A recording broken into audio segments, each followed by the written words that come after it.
How's it going, folks? Robbie, welcome back to the channel, back on Horizon 6 with a new car pass car. We've got the 2008 Honda Civic Type R, an awesome little car. So I'm going to hopefully do two videos today. Today we're just going to take it for a drive, do a Purist build where we're going to enhance the car a little bit with some upgrades and tuning, make it into a fun little car without going full-blown racing mode and trying to track down the rivals' leaderboards. Just a simple Purist build.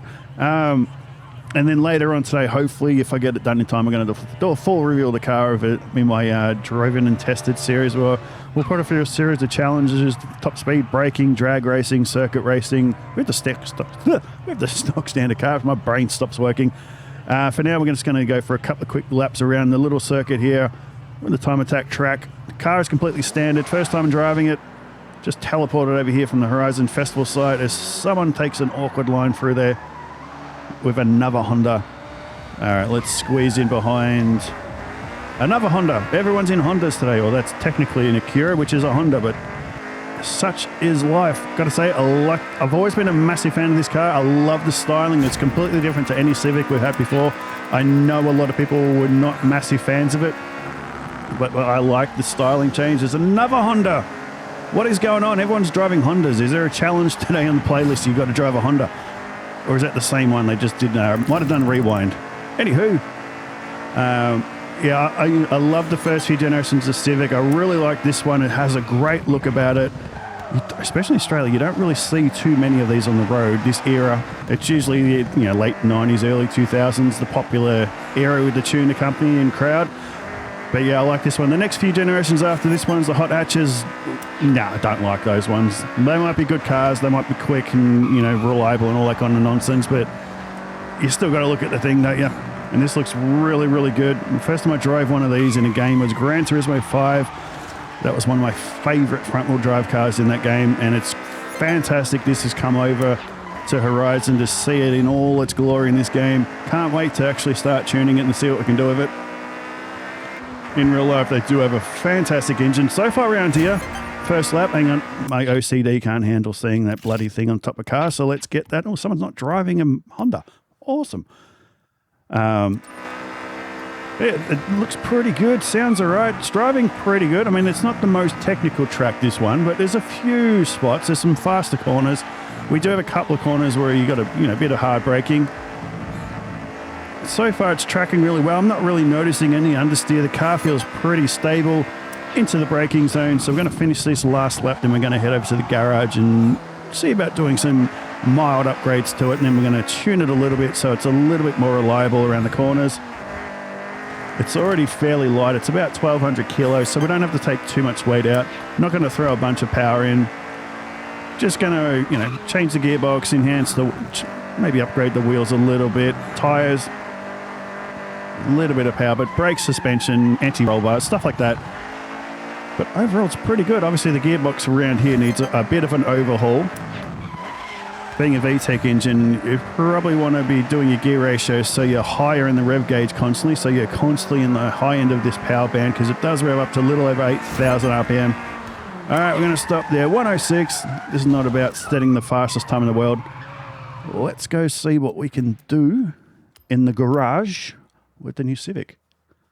So just quickly before we do that, I've got to say the car pass is off to a pretty good start as we have a look and see. We've obviously got this one. We started with the Skyline GTR race car. We've got the Koenigsegg Gemera, however you pronounce it. I was meant to do a video on that last week. I just ran out of time.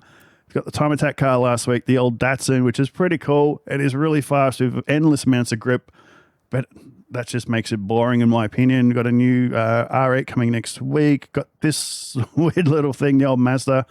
That's going to be a bonkers car. It's going to have a massive rotary in it. I don't know if that's a drift car or not. I've got no idea about it, but for me, that'll be a 5-minute drive car. Then we'll collect dust. We've got a Skyline coming back, and then we've got another Corolla. So off to a pretty good start. Bit of variety, bit of Japanese cars, which is good. Being set in Japan, that's what we want. But let's get started upgrading this one. I'm not even going to bother with a paint job. I like these cars, even in white, with the white wheels. I've always liked this car. Oh, there's a body kit option. Oh, ew. Okay. I don't really like that. Anyway, everyone's different. I mean, the rear bumper's not that bad, but the rest of it, no, that can stay off. Going to keep it rear-wheel drive. My brain, my God, sometimes my brain just stops working. Going to keep it front-wheel drive. No bonkers aero. But at least this one has a couple of options. That's different to what was on the wide body bit, but amazes me this game they don't have a bigger variety of wings and... Oh, that looks weird without it on. Now it looks like an old grandma's car. We're going to put that back on. At least we get a couple of options, but I quite like the look of the standard spoiler anyway. Probably could swap it over to that one just because it's adjustable, but I'm going to keep it standard just for this one. Rear bumper, what options we got? Oh, that changes the exhaust. See, you can do it, Playground Games. Why can't we do that? Look at the detail under the car. Yeah, you're not supposed to see under there, the floor plan, but I quite like the look of that. Can I change that? It doesn't make the car go any faster, but I quite like the look of it from the back. No, I don't like that as well. What else we got to be the same as... Oh, no, it's a bit different. Okay, well, yeah, I like the plain one anyway. Let's go with the wheels. So it'll be street tyres, standard. We're going to go up to sports. How wide are the fronts? We've got 225s. Like I said in previous videos, I'm finding typical 345s on the front. I was going to say, typically with the tuning so far in this game, I'm finding slightly wider tyres than I normally would put on cars as giving me more grip, but I don't think 345s is the answer. I'm going to go 265s just for now, and then I'll match that on the rear. There we go. We're not going to be putting a ton of power. I'm going to keep the standard wheels. I'm going to widen the track just a little bit. Doesn't stick out too much. There you go. Looks like it's on roids now. Let's get the gearbox. Going to put in the 8-speed. That'll help us tune the gears and keep it higher in the rev gauge as we're changing up through the gears. Keep it in that lovely VTEC hotspot. Brakes aren't too bad. It's a light car. What is it? 1220? Yeah, 1282. It's not very heavy. So it is going to be nice and light, but... yeah, let's chuck on some race brakes just so we can adjust them a little bit and put on some that. Now it's looking quite dumped on its butt. Anti-roll bars, yes, please. We're not going to do a chassis reinforcement. That just adds a bit of weight, even though it does make the car a bit more agile in corners. But weight reduction, I don't really want to take that much off. It's not bad as it is. We get it down to 1,000. So with a few parts as well, you might be able to get that under 1,000, maybe. Depends how much you take out with the exhaust system next. Let's just do the sport for now. Make it a little bit more agile in the corners. All right, so we've got stock standard 221 horsepower.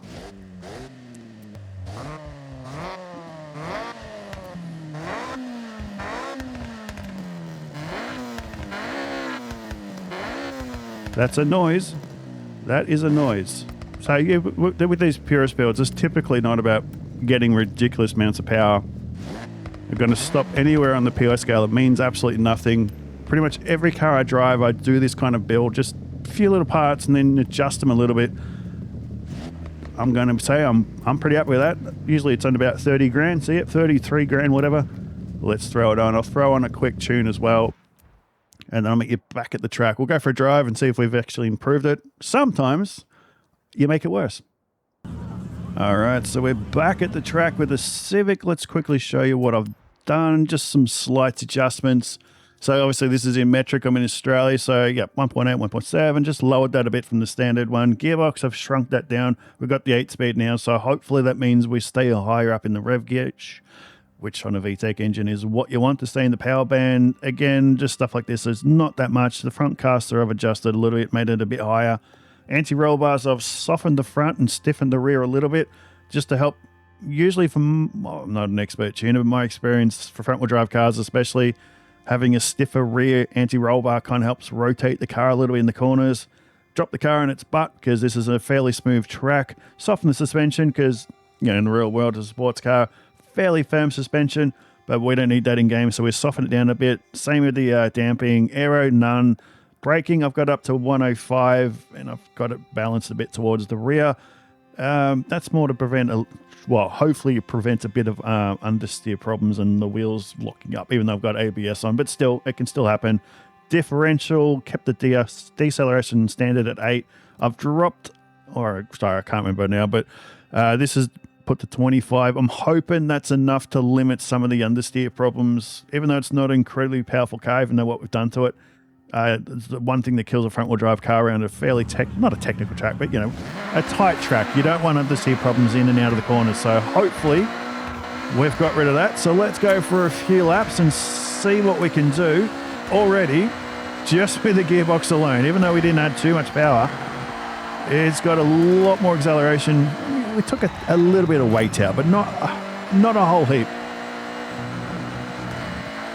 One thing I'm going to notice too now that it's not winter time here, especially at this track, is it's going to start raining anytime soon, isn't it? Because it always bloody rains here. You get a couple of laps driving in the dry and then it bloody rains. So let's see how long it takes. We've got some grey clouds in the sky. Come on, Japan, hold off for us for a few laps so we can get some good laps in. So far, I'm quite enjoying what it's going. I mean, we're in 8th gear down the back straight. We're not exactly redlining, so I could probably shrink the gears a little bit to get the most out of here, but so far, that's a bad entry. The inside tyre kind of locked up a little bit there. I mean, I got the braking pressure at about 105 from memory, and so far it's not that bad. I mean, that is completely up to whoever's driving. That is just where I like to usually have my braking pressure and then adjust it slightly compared to what you want. Certain cars handle differently. And like I said, it all comes down to your driving style as well and how you're braking into your corners. I mean, it's carrying its speed pretty good so far. Not really finding any understeer problems. That was let go of the brakes at the wrong part then. That was pretty much full power and it's not really getting an understeer. Again, so was that. I was just trialing it out. That was foot flat to the wall. I don't know if I have the courage to do it here through the chicane. I'm definitely going to have to lift. Oh, well, that turned in a lot quicker than I was expecting. Maybe the rear anti-roll bars I probably could adjust to make them a little bit softer. Once again on the track, we've got a Honda. There's definitely got to be some... I haven't looked at the playlist properly. There's got to be some challenge where you drive a Honda around these tracks because everyone appears to be driving Hondas today. The fact that I am gaining on that NSX tells me that is completely standard. All right, we got a car to chase. Let's see if we can keep up. That doesn't help when you run a bit wide.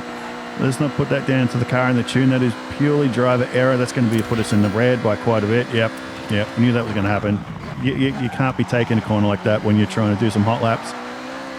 Not really getting understeer out of that too as well, which is really, really good. I mean, I could try and go wider tyres on the front, but I'm really liking the way it's driving at the moment. Especially, like I said, in other Purist builds I've done, I don't want the car to be a completely grip monster. I still want it to dance around and be a little bit playful. This isn't about making the perfect time attack rivals car. This is just enhancing what's already there, improving on it where I can, make it more fun to do some hot laps and some races in. But obviously, it's only in the mods, just barely into A-class, so you're not really going to be competitive against anyone. All right, that was a pretty shit lap, so let's try and clean that up. Trim these corners off, save some time. Ease off the power a little bit because you can feel the car wanting to go out a bit further. That's much better. We should be in the green now. Just. As long as you're in the green, that is a good thing. That's a bit better. A better driver could be shaving a lot of time off compared to me. But where's the fun in that? All right, 3/10 up. We're doing a bit better this time around. Let's try and nail this chicane a little bit better this time around. It does turn. You can feel it turning in. The body does turn in quite well. Still getting used to driving with an 8-speed gearbox. I've been driving 6-speed for years. You've got to remember you need to shift down a little bit more, otherwise you miss your power band on the exit. That's pretty good. 3,000 in the world for a car this low down in its class. That's not that bad. I don't think there's going to be a lot more time we can gain. Obviously there will be, but I don't think we're making up another second or so. Not with me. Not without making some major adjustments. I mean, I'm liking the brake balance so far. I'm not really having an issue with the brakes. Cornering's really good. We could maybe shrink the gear ratios down a little bit because we're not exactly getting anywhere near the red line in 8th gear. But I don't think it's going to... Yeah, we just blew the lap. Yeah, I don't think it's going to be giving us that much of a gain. But... And we just cut the corner. Yep. That's a way to finish.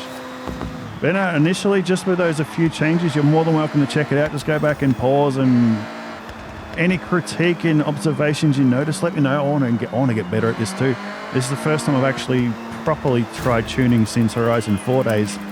Last game I was lazy and just downloaded people's tunes, but I want to try and get a bit better. Not to be making top 1% laps, but just something a bit more competitive and just learn a bit better. But I'm quite liking the changes so far. That's such a cool looking car.